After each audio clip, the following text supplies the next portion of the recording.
तर हे बघा, हे आहे माझं कपाट आणि असं तर खूप छान दिसतंय, पण उघडल्यानंतर कळेल किती पसारा आहे. आणि कपाट आवरायचं म्हटल्यावर मला थोडासा, हे बघा, हे आहे माझ्या कपाटातला एवढा सगळा पसारा. आणि कपाट आवरायचं म्हटल्यावर मला आरामशीर 2 ते 3 तास लागतात. आणि मी काय करणार आहे, 2 सेक्शन आहेत. आधी हे इकडचं, हे फक्त माझे कपडे आहेत, याच्यामध्ये फक्त माऊचे आणि माझेच कपडे आहेत. हे सेक्शन फक्त माझे आणि माऊच्या कपड्यांसाठी आहे. आणि इथे पण माऊचे आणि माझे कपडे आहेत, पण कमी आहेत. म्हणजे माऊचे खाली जे बॉक्सेस दिसतात ते माऊचे आहेत. आणि इथे वरती पण थोडेसे कपडे, थोडंसं सामान हे वरती मिस्टरांचं आहे. आणि हे माझं ड्रेसिंग टेबल आहे. तर इथे पण भरपूर पसारा आहे आणि इथे पण आहे. तर आता जसं मी तुम्हाला सांगितलं, नाशिकहून आल्यावर मी सगळी आवरावर करतच असते.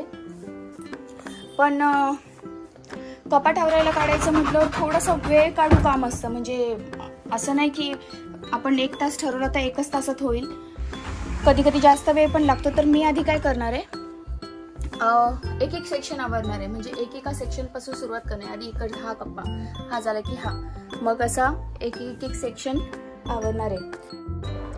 तर अशा प्रकारे कॅमेरा व्यवस्थित सेट केलेला आहे मी. आणि आता माझं वॉलड्रॉप क्लिनिंगसाठी मी सुरुवात केलेली आहे. तर वॉलड्रॉप क्लीन होण्यासाठी आधी त्याच्यातला सर्व पसारा बाहेर काढणं महत्त्वाचं असतं. आधी सर्व पसारा बाहेर काढून मग ते वॉलड्रॉप क्लीन करून आणि मग त्या गोष्टी ज्या आहेत, आपण बाहेर पसारा काढलेला आहे, त्या सर्व कपड्यांमधून ज्या गोष्टी हव्या आहेत त्या ठेवायच्या, ज्या नको आहेत त्या लगेच फेकून द्यायच्या, बाजूला करायच्या. तर अशा प्रकारे ते वॉलड्रॉप ऑर्गनाईज करावं लागतं. वॉलड्रॉप वेळच्या वेळी ऑर्गनाईज करणं हे अतिशय महत्त्वाची गोष्ट आहे. कारण वॉलड्रॉपमध्ये आपले जे मॅक्झिमम आपले जे कपडे असतात ते वॉलड्रॉपमध्ये असतात. महत्त्वाच्या फाईल्स किंवा महत्त्वाच्या वस्तू ह्या पण आपण वॉलड्रॉपमध्येच ठेवतो. तर जर आपण वरचेवर जर आवरत राहिलो ना, तर आपल्याला तो पसारा, म्हणजे आपल्याला कळतं की आपण कुठे काय ठेवलेलं आहे. आणि ज्या गोष्टी नको आहेत त्या पण आपण लगेच बाजूला करू शकतो, वेगळ्या करू शकतो. तर कधी कधी असं होतं ना घरामध्ये की मिस्टरांना किंवा दुसरं कोणाला काही महत्त्वाची वस्तू हवी असते, फाईल हवी असते किंवा एखादा ड्रेस हवा असतो. आणि अशा वेळेला जर आपण वॉलड्रॉप व्यवस्थित आवरलेलं नसेल तर आपल्याला कळतच नाही की आपण कुठे ठेवलेलं आहे किंवा आपल्याला लक्षात येत नाही की आपण ती वस्तू कुठे ठेवलेली आहे. जर आपण व्यवस्थित ऑर्गनाईज करून वस्तू ठेवल्या तर अशा वेळेला जेव्हा आपल्याला त्या हव्या असतात आणि शक्यतो घाईच्या वेळेला आपल्याला उशीर लागत नाही आणि ती वस्तू आपल्याला पटकन मिळते. त्यामुळे वॉलड्रॉप हे वेळच्या वेळी ऑर्गनाईज करणं फार महत्त्वाचं आहे असं मला वाटतं. त्यामुळे वेळही वाचतो. आणि अशा वेळेला आपली जेव्हा चिडचिड होते की आपल्याला हवी असलेली वस्तू जेव्हा आपल्याला मिळत नाही, तर अशा वेळेला आपली खूप चिडचिड होते. तर ती चिडचिडही आपली होत नाही, आपला वेळही वाचतो आणि आपलं वॉलड्रॉप ऑर्गनाईज दिसतं पण. तर हे बघा, एवढे कपडे आत्तापर्यंत मी काढलेत आणि फक्त हा एकच कप्पा मोकळा झालाय. अजून तर हे बाकी सगळे कपडे आवरायचे बाकी आहेत. आणि हा खालचा काढला कारण मला त्याच्यामध्ये हे असे बॉक्सेसमध्ये कपडे भरायचे होते म्हणून. तर मी आता सगळे ड्रेसेस वेगळे, त्याच्यानंतर 1 पीस वेगळे, साड्या वेगळ्या, ब्लाउजेस वेगळे आणि परकर वेगळे, असं सगळं क्लासिफाय करून ठेवणार आहे. म्हणजे मला जेव्हा काही हवं असेल तर मी पटकन काढून घालू शकते. पंजाबी ड्रेसेस पण वेगळे ठेवणार आहे. हा पंजाबी ड्रेसेसचा स्लॉट आहे. पंजाबी ड्रेस वेगळे, हे 1 पीस वेगळे, हे पण पार्टीवेअर पंजाबी ड्रेसेस, म्हणजे सगळं वेगळं वेगळं क्लासिफाय करून ठेवणार आहे. आता लवकरच आपल्या इथे सर्व सणांना सुरुवात होईल आणि सण सुरू झाले की आपल्याला ऑब्वियसली साड्याच जास्त लागतात. तर त्याप्रमाणे मी आता ज्या साड्या लागणार आहेत त्या वेगळ्या बॉक्समध्ये भरणार आहे. म्हणजे तो बॉक्स असा वेगळाच की ज्यामध्ये येणाऱ्या सणांना मी ज्या साड्या घालणार आहे त्या वेगळ्या बॉक्समध्ये ठेवणार आहे. आणि हे जे बॉक्स आहे तुम्ही बघताय ते एकदम छान असे हँडी असे बॉक्स असतात आणि आपण व्यवस्थित कपडे इस्त्री वगैरे करून, घड्या करून त्यामध्ये ठेवू शकतो. आणि आपण प्रत्येक बॉक्स वेगवेगळा करू शकतो. म्हणजे आता ज्या प्रकारे मी करते, तर मी ज्या साड्या मला येणाऱ्या काही दिवसात लागणार आहेत त्यासाठी वेगळा बॉक्स करते, ब्लाऊजला वेगळा बॉक्स करते, परकरला वेगळा बॉक्स करते. तर अशा प्रकारे मी प्रत्येक वेगवेगळ्या बॉक्समध्ये वेगवेगळ्या टाईपचे कपडे ठेवते. आणि मला ते ट्रान्सपरंट असतात बॉक्स, म्हणजे पुढची एक बाजू जी असते त्याची ती ट्रान्सपरंट असते, त्यामुळे आपल्याला दिसते की कशामध्ये काय ठेवलेलं आहे. तर आणि त्यामध्ये डांबर गोळ्या पण टाकून ठेवते म्हणजे कपड्यांचा वगैरे वास येत नाही. तर ही आहे साड्यांची दुसरी बॅग. ही बॅग पण साड्यांची, ही बॅग ब्लाऊज आणि परकरची. खालची बॅग आहे ती पण साड्यांची, ही पण साड्यांची, ही पण साड्यांची आणि ही पण साड्यांची. एवढ्या सगळ्या बॅगा साड्यांच्या झालेल्या आहेत. आता तुम्हाला वाटत असेल एवढ्या साड्या, हो पण साड्या भरपूर आहेत पण मी घालत नाही एवढ्या, कारण मला ना खूप कंटाळा येतो साडी घालायला. हां म्हणजे काही फंक्शन असलं तर घालायलाच पाहिजे. फंक्शनला साडीच महत्त्वाची असते बाकी सगळ्या गोष्टींपेक्षा.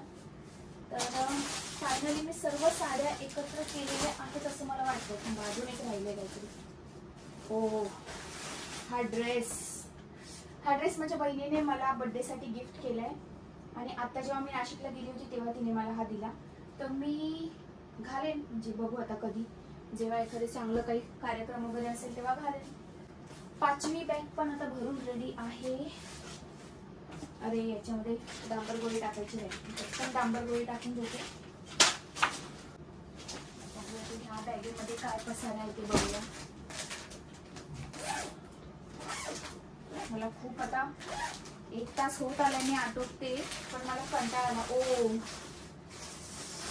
ही साडी, अच्छा ही साडी इथे होती. कितीही आवडलं तरी संपतच नाहीये कपडा. ह्या बॅगेत ठेवण्यापेक्षा ट्रान्सपरंट याच्यात ठेवते ही साडी, म्हणजे मला दिसेल पटकन घालायची असल्यावर. आणि ही आहे माझ्या लग्नाची साडी, मी तुम्हाला दाखवते खोलून. मला वाटत असेल एवढी सिंपल साडी लग्नाला घेतलेली, काय माहिती त्यावेळेला मला ही आवडली तर मी घेऊन टाकली. पण माझ्यासाठी खूप स्पेशल आहे ती साडी. अजून पण मी ही साडी घालते आणि विशेष म्हणजे या साडीचं ब्लाऊज अजून सुद्धा मला येतं. तर घातल्यावर खूप सुंदर दिसते ही साडी. कधीतरी तुम्हाला घालून पण दाखवेल मी. मला कलर कॉम्बिनेशन आवडलेलं आणि क्वालिटी एवढी छान आहे साडीचा. फॅब्रिक पण खूप सुंदर आहे. बोलतात ना एकदम असं जॉर्जेट, प्युअर जॉर्जेट असतं ना तसं प्युअर जॉर्जेट. आणि डिझाईन बघा, अजूनही इतके वर्ष झाले तरी सुद्धा डिझाईन काहीच खराब झालेलं नाही. त्याच्यावरचं वर्क सुद्धा खराब झालेलं नाही. हे बघा, जवळून दाखवते तुम्हाला. इतकं चांगलं वर्क आहे. आणि आत्ताच्या साड्या एक वर्षामध्ये साड्या खराब होऊन जातात, वर्षाच्या आतच साड्या खराब होऊन जातात. क्वालिटी खूप सुंदर आहे साडीची आणि शाईन पण अजून तशीच आहे.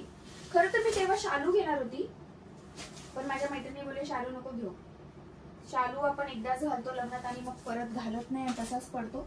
त्याच्यापेक्षा तू वर्कवाल्या साडी घे, म्हणजे तू ती नंतरही घालू शकतेस.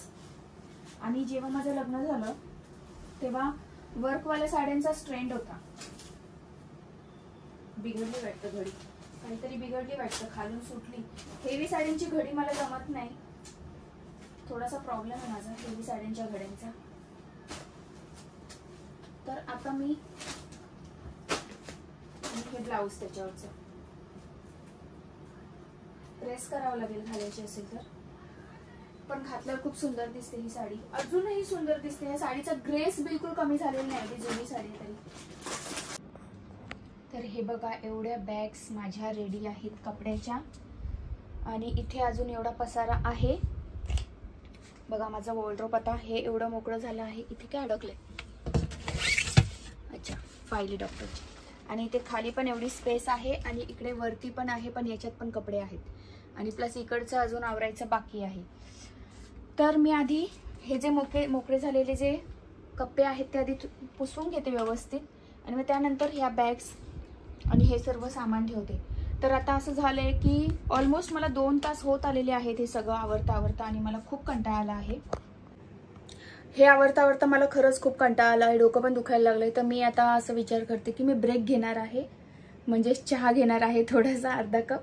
आणि चहा घेतल्यानंतर थोडासा ब्रेक झाला की मग उरलेला हा सगळा पसारा आवरणार आहे. कारण मला फक्त एवढंच नाही आवरायचंय, तर मला हे पुसूनही काढायचं आहे वॉर्डरोब. आणि प्रत्येक कप्प्यामध्ये म्हणजे आता तुम्ही बघू शकता इथे सगळीकडे मला डांबर गोळ्या सुद्धा टाकायच्या आहेत. डांबर गोळ्या टाकायच्या आहे कारण पावसाळ्याचं वातावरण सुरू झालेलं आहे. आणि पावसाळ्यात तुम्हाला माहितीच आहे घरामध्ये आपल्याकडे दमट वातावरण असल्यामुळे मोकळी हवा अशी घरामध्ये खेळती राहत नाही. पावसाळ्यामध्ये दमट वातावरण तयार होतं. तर मी पावसाळा सुरू होण्याच्या आधी हे नक्की करते की वॉर्डरोब नीट आवरून, कपडे व्यवस्थित आवरून, जे कपडे मला आणि स्पेशली जे पावसाळ्यात लागणार आहेत, जे मी घालणार आहे तेवढेच मी वर ठेवते, बाकीचे सगळे आतमध्ये ठेवून देते. आणि वॉर्डरोबमध्ये डांबर गोळ्या पण टाकणार आहे मी. म्हणजे कपड्यांचा वगैरे वास येऊ नये, वॉर्डरोबचा वास येऊ नये. तर आता मी पटापट एक अर्धा कप चहा घेते. खूप मला टायर्ड वाटायला लागले आणि त्यानंतर उरलेलं मग मी हा पसारा आवरते. मुझे आज रात दिख रहे हैं. तर हे आहे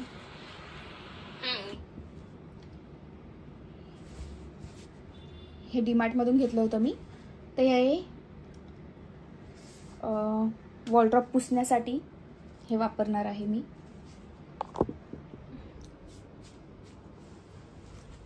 तर आधी सर्व धूळ पुसून घ्यायची आहे. बघा ही कोपऱ्याला जी धूळ असते ना,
तर फायनली मी सर्व माझं सामान हे बघा लावलेलं आहे.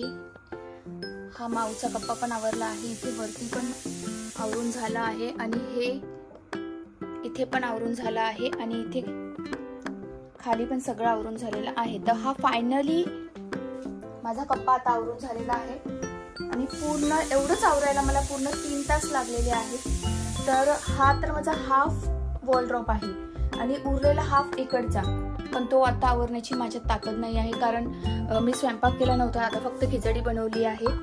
शिट्ट्या होतात, तुम्हाला आवाज येत असेल. तर हा तर एकदम डन आहे. व्यवस्थित पुसून वगैरे सगळं रेडी आहे.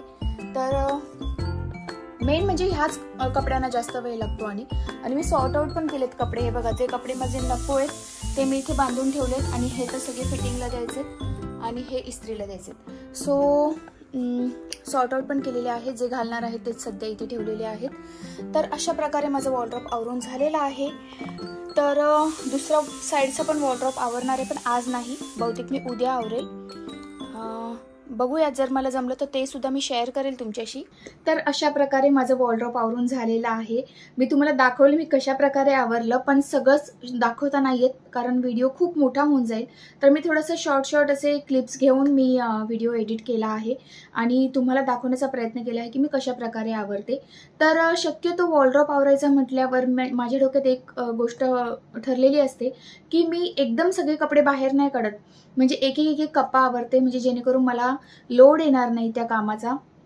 आणि त्यानंतर जे कपडे आपले एक्स्ट्राचे आहेत ते कपडे मी शक्यतो गरीब लोकांना वगैरे देऊन टाकते आणि जे गरजेचे आहे तेच ठेवते. त्यानंतर असं पण होतं ना की आपल्याला पावसाळ्याच्या हिशोबाने काही आपण वेगळे कपडे घालतो किंवा एरवी आपण वेगळे बाकीच्या सीझनला वेगळे कपडे घालतो. तर त्या हिशोबाने पण मला वॉर्डरोब आवरायचंच होतं पावसाळ्याच्या हिशोबाने. आणि पावसाळ्याच्या आत तर मी जेव्हा पावसाळा सुरू होणार असतो वॉर्डरोब आवरते, कारण मला सगळं क्लिनिंग करून डांबर गोळ्या वगैरे पण त्याच्यामध्ये टाकायच्या असतात. तर अर्धा वॉर्डरोब आज झालेला आहे क्लीन करून. दुसऱ्या साईडचा आता उद्या करेन कारण एकाच दिवशी सगळं करायला मला लोड येतो आणि माझ्यासाठी खूप टायरिंग आहे, कंटाळवाणं काम आहे वॉर्डरोब वगैरे क्लीन करणं. कारण माझा मूड असेल तरच मी वॉर्डरोब क्लीन करू शकते आणि ते पण एक असं भरपूर छान अशी गाणी वगैरे लावून ठेवते आणि मग मी हळूहळू वॉर्डरोब आवरते. पहिल्यांदा मी गाणी वगैरे न लावता वॉर्डरोबचं शूट केलेलं आहे कारण मला यूट्यूबसाठी चॅनलसाठी शूट करायचा होता व्हिडिओ, म्हणून मी गाणी वगैरे नाही लावली. तर अशा प्रकारे माझं वॉर्डरोब फायनली झालेलं आहे आणि मला खूप रिलॅक्स वाटते की ॲटलिस्ट एक कप्पा तर म्हणजे एका साईडचं वॉर्डरोब तरी आवरून झालेलं आहे माझं. कारण तेच जास्त महत्त्वाचं होतं, कारण त्या साईडलाच माझी जास्त करून कपडे वगैरे जास्त होते. ह्या साईडला तर कमी आहेत कपडे, मिस्टरांचे कपडे आणि मुलीचे थोडेसे कपडे आहेत.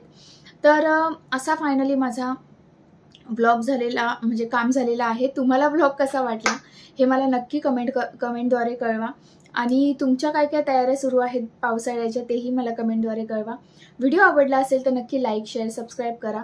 पुन्हा भेटू अशाच एका सुंदर व्हिडिओमध्ये. तोपर्यंत श्री स्वामी समर्थ.